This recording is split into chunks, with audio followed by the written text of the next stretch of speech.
All right. This is the How to Age Well podcast, which is the physical therapist guide to being strong, balanced, mobile, and living the retirement that you want to.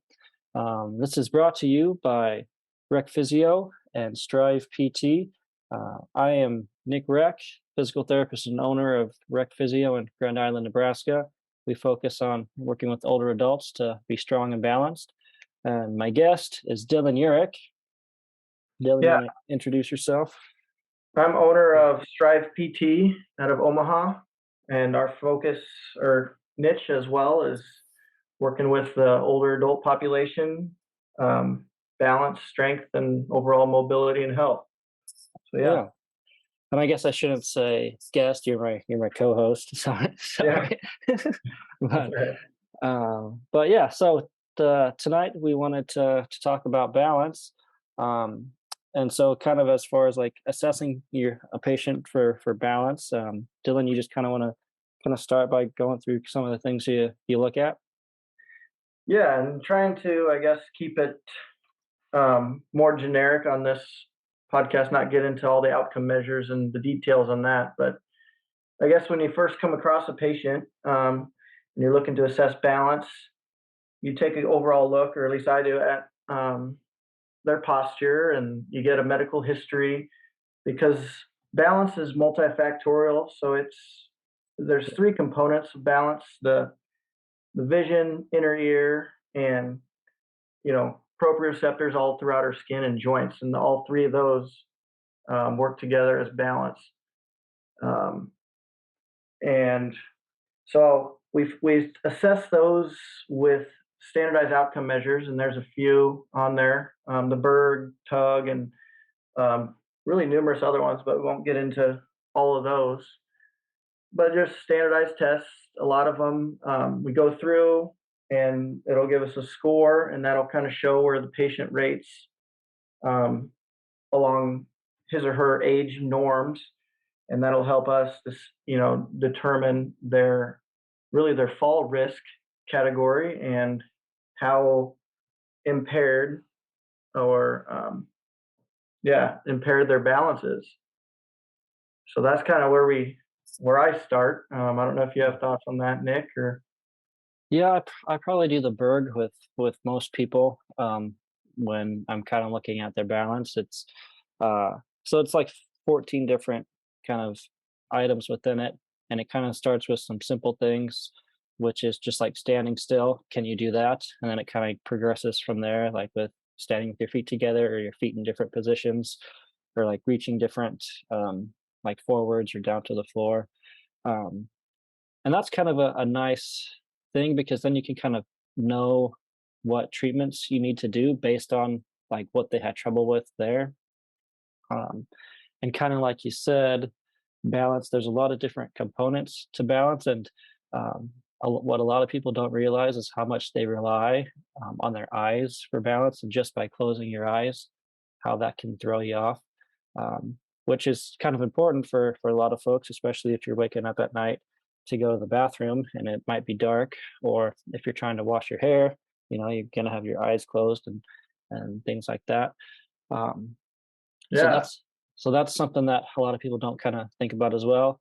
And then the other part too is you mentioned the inner ear or the vestibular system, and a lot of people, and part of the Berg is turning in a circle.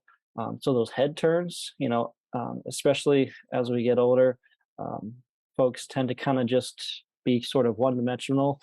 Like we're not like the little kids where they're doing cartwheels and jumping all over and stuff. And so it's kind of like any muscle. If you don't use it, you lose it. It's the same thing for like the balance and the vestibular system. If you're not, absolutely, yeah. And how a lot of things, like how we both educate our patients on, if you don't use it, you lose it. You mentioned that the strength, kind of it goes down as you age, but so does your balance reactions, and how you may not even notice your balance is deteriorating or getting worse than it was until you have a trip or a fall. And yeah, those outcome measures really go and they test all three facets of those balance components. Again, it's the your vision, your inner ear or the vestibular system, and then your receptors, skin and proprioceptors all over. Yeah, good point. Yeah. And then the probably the big one too that um, I try to incorporate. I probably could do better at, but is the dual tasking or just being distracted and doing something, which is actually probably when a lot of people fall. You're thinking about something else, you're in a hurry, or you hear something and you turn your head quickly, and you're not really paying any attention, and that's when you fall. So trying to kind of incorporate. So the way I kind of do that with folks is if they're doing some sort of balance task, maybe standing with their feet together, and then they're counting by three, or they're naming um, just something in a category like cars or cereals, or anything really, just something to, or even just kind of talking to them. You've probably noticed, like, if you're doing something with somebody and then you ask them a question, then they stop balancing or they stop what they're doing and they and Yeah, they grab a hold of something and then they start talking. So um, absolutely. And I use that to educate them too, to say, did you see what happened there? You bring a dual task in, like you're talking about, and how that affects you take your focus away from balancing now to answering a question, and then you forget or you lose control and of your balance there. um, So yeah, so I think we kind of segued a little bit into treatments, but I kind of use the Berg a little bit to determine kind of where I'm going to start with somebody. Um, but as far as your kind of go-to treatments for balance, um, what sorts of things are you working on with, or what types of exercises are you doing for balance with folks? Yeah, so the treatment, yeah, like you've mentioned, it'll start out helping us get a sense on kind of where they rate on their balance reactions. Are they, they're pretty stable, but just need a little, intervention, or are they having multiple falls weekly or daily, and their Berg score would, show that as well. So it just depends, but a lot of times I start with um, just maybe on the carpet, barefoot first, and then you change the base of support, because a lot of times the base of support affects your ability to balance. And I talk about that a lot too with my patients, where the wider you stand, even wider than shoulder width, the more stable you are. So when you're reaching up in the cabinet or reaching, a lot of times is when falls happen. So trying to stand wide will give you, more stability and equate to just better safety. So I start with the base of the support changes. So start with maybe it's just steady standing at a little narrower than shoulder width wide, and just on the carpet or the hardwood floor. Um, and if they do that well, then I can bring their feet all the way together for Yeah, a slight increase, and then go from there again and see. And we're assessing, and we're making sure he's stable, he or she's stable, and not going to tip over. And that's why we're close by. Um, and also, if they're doing pretty good with those two, you can see they're relying, like you already mentioned, on their vision maybe a lot more, like most people do. So then I'll add eyes closed, and a lot of times you start to see the sway and the wobble going along with it, and a lot of them feel uncomfortable with that. yeah, But yeah, so that's kind of where I start, and then you can progress it from there to changing the surface you stand on and dual task a little bit more. But yeah, your thoughts? yeah. I totally agree with all that. Kind of continuing with what you said, the eyes closed, and then the head turns. I like to do like side to side, or like up and down head turns. A lot of times, just standing and doing head turns like that back and forth. Yeah, Um, getting the vestibular system involved. Yep. that can really throw some people off. Um, and then kind of a little bit of like um, being like more dynamic and kind of adding in different variables. I like to like toss a ball with folks, or even like kick a ball back and forth. Um, because then they have to focus on the ball. They have to coordinate their hands or their feet to kick it or catch it. Um, and that's, I think that's a really good one that I like to do. If someone's doing that at home, or by themselves or with somebody else, I just always I always set the environment up so that there's a chair or something to hold on to next to them, and then like a chair behind them or the counters next to them. So that's kind of I guess a caveat we should kind of throw in there. That's kind of second nature for me, or I'm sure you. So that's kind of Yeah, automatically make sure that that's there. But if someone is doing some balancing things at home, make sure that there's something solid that you can grab if you were to lose your balance. Um, or like I like to do a lot of toe tapping with people because that's kind of standing on one leg and they're having to have the strength to lift their leg up to like I usually use like a 4 to 6 inch step, or if someone's doing pretty good, I'll make it a little higher. But those are some of the big ones. And then also like just pushing pushing them a little bit, starting with a very slight push, like side to side or front and back.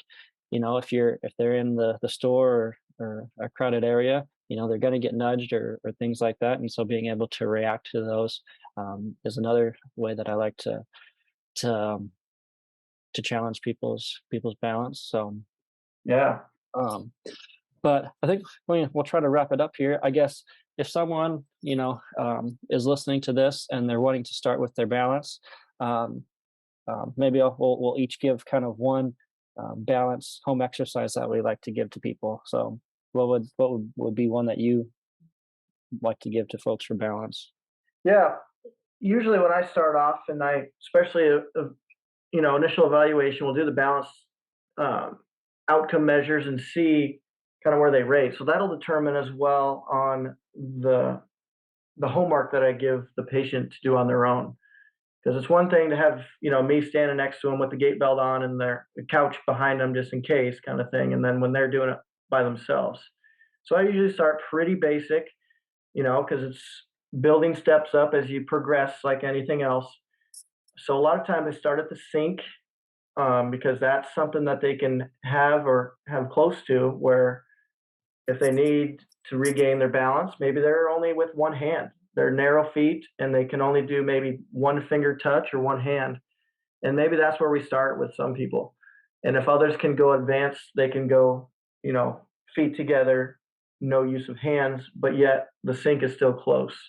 And then obviously, if they have a spouse or someone that can be next to them while they're doing this, just to improve the safety. But I start out pretty basic early on, especially when I just assessed the patient just to make sure, and safety is number one. Yeah, for sure. Um, Probably the one that I give to folks the most is like a toe tap. Um, it's kind of a middle of the road as far as like difficulty. So I always recommend, yeah, doing it at the counter or next to the sink. And so if you're at home, most people have a can of vegetables or some sort of can. I just have them put a can on the floor and then just go alternate their feet tapping the can, kind of like you said. Start with two hands support, and if that feels pretty easy, go to one hand.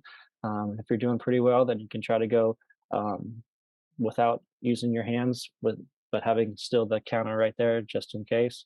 Um, I like to give that one out if it's appropriate. So that's probably the one I give out the most. So Good. Yeah, those sound good.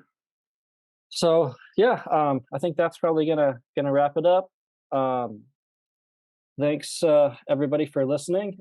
If you find a benefit in this podcast, please share it, and I'm sure that there's somebody that could help if you think it's helpful for you. So thanks for listening.